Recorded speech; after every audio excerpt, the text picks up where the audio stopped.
প্রতিদিন করার মতো কিছু ছোট ছোট আমলে সালে শিখিয়ে দিবেন।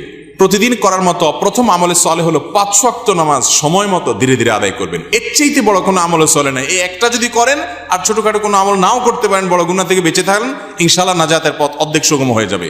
5 ওয়াক্ত নামাজ, এইটার কোনো বিকল্প ইসলামে আর কিছু নাই। এইটা ঠিক রাখতেই হবে, এই ক্ষেত্রে কোনো ছাড় নাই।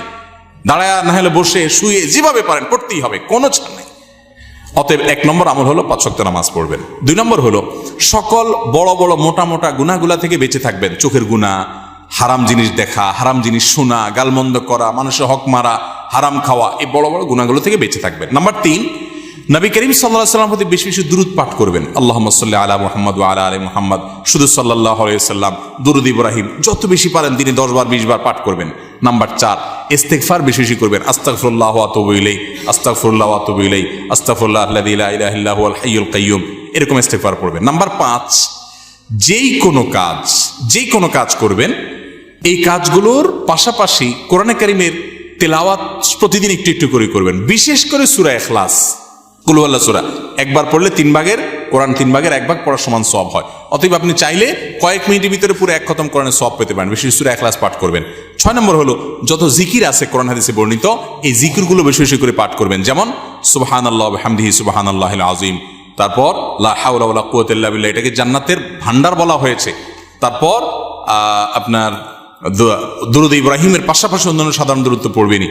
যত জিকির আছে এর মধ্যে একটা জিকির আছে ইয়া জাল জালালি ওয়াল ইকরাম, বেশি বেশি করে। তাহলে ইয়া জাল জালালি ওয়াল ইকরাম, সুবহানাল্লাহ ওয়া বিহামদিহি সুবহানাল্লাহিল আযীম এবং লা হাওলা ওয়ালা কুওয়াতা ইল্লা বিল্লাহ, স্পেশালি এই 3টা বেশি বেশি জিকির পাঠ করবেন। কোনো মুসলমানকে জাহান্নামে দেওয়ার পর কখনো কি তাকে জান্নাতে দেওয়া হবে? খুব গুরুত্বপূর্ণ একটা প্রশ্ন। একটু আগে যে গোষ্ঠীর কথা বলছিলাম, যারা আমাদের নবীজির হাদিসকে অস্বীকার করে, তারা শুধু কোরআন দিয়ে চলতে চায়। শুধু কোরআনে এত ইনিশিয়েট দেওয়া আছে যে এটা দিয়ে সে চলতে পারবে না। শুধু কোরআন যদি দিয়ে চলতে চায়, কোরআন তারা আমাদের নবী থেকেই পাইছে, এখন নবীর কোরআনটা মানবে, হাদিসটা মানবে না। এটা হলো একরকম মামুর ভাইয়ের আবদারের মতো। তো এই লোকগুলা বলে যে যারা জাহান্নামে যাবে তারা চিরকাল জাহান্নামে যাবে, আর কোনোদিন জান্নাতে যাবে না। এটা ভুল কথা। কোরআনে কারিমে আল্লাহ রাব্বুল আলামিন জাহান্নামীদের বিভিন্ন বিবরণ উল্লেখ করেছেন। অনেক পাপের কারণে জাহান্নামে স্থায়ী থাকার কথা বলেছেন। কিন্তু এগুলো সম্পর্কে খোদ নবী করিম সাল্লাল্লাহু আলাইহি ওয়াসাল্লাম কি ব্যাখ্যা দিয়েছেন, যার পরে কোরআন নাজিল হয়েছে, যাকে আল্লাহ পাঠিয়েছেন আমাদের কাছে, সেটা তারা জানার চেষ্টা করে না।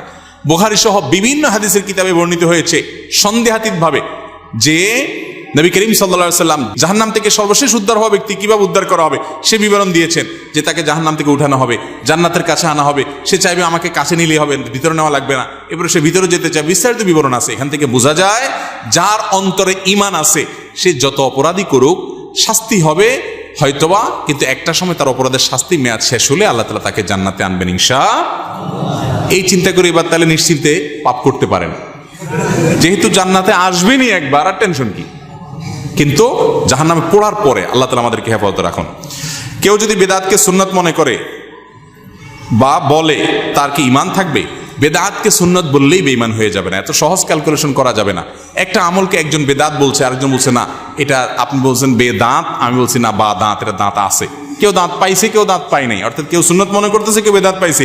এটা নিয়ে ইজতিহাদ বা বুঝের মত পার্থক্য হতে পারে, এর কারণে কেউ কাফের বা মুসলমান হবে না। বেদাত জঘন্য খারাপ জিনিস, কিন্তু এই খারাপ জিনিস কোনটা, এটা বেদাত কিনা আদৌ, এটা নিয়ে সংজ্ঞা নিয়ে ওলামাদের মধ্যে মত পার্থক্য থাকতে পারে। অনেক বড় বড় ইমামদের মধ্যে মত পার্থক্য আছে। একই কথাকে একজন ইমাম বলছেন বেদাত, আরেকজন বলছেন এটা বেদাত না। অতএব এটা নিয়ে মারামারি করবেন না। মেয়েদের সাদা স্রাব হলে নামাজ পড়তে পারবে কিনা?